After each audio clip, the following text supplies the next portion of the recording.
یو ناڅاپي سهار احمد په یو کلی کې اوسېده چې خلک یې په ساده ژوند او خوندورو خوړو مشهور وو. یو سهار چې کله احمد له خوبه راویښ شو، ویې کتل چې په انګړ کې په کټ باندې د تازه، ګرمو او خوشبوداره ډوډۍ یو لوی غونډۍ ډېری لګېدلې ده. د احمد حیرانتیا بیخي زیاته وه. دا دومره ډېرې ډوډۍ له کومه ځایه راغلي؟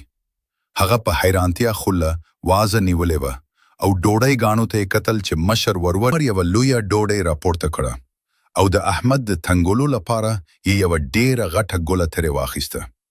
احمده، دا عادي ډوډۍ نه دي، دا خو جادوئی ډوډۍ دي چې بیګا شپه په انګړ کې پخپله پیدا شوې دي. عمر په خندا وویل. احمد په بیړه خپل لاس مخکې کړ چې یوه ډوډۍ ونیسي، خو لږ ډارېدو چې حسینه دا کوم خوب وي.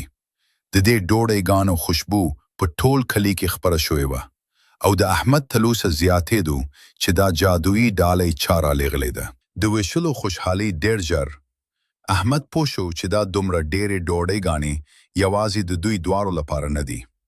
هغه عمر ته وویل، وروره، که دا ټولې موږ پخپله وخورو نو زموږ نسونه به خو لکه د ډول ډمامې غوندې پړسېدلې وي. دواړو ورورو پرېکړه وکړه چې دا جادوئی ډوډۍ په ټول کلي کې ویشي.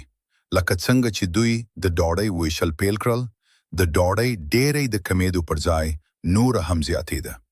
په هغه ورځ ټول کلي په مړګېډه ډوډۍ وخوړه او احمد زده کړل چې په ویشلو کې برکت وي. تاسو ته دا کیسه څنګه ښکاره شوه؟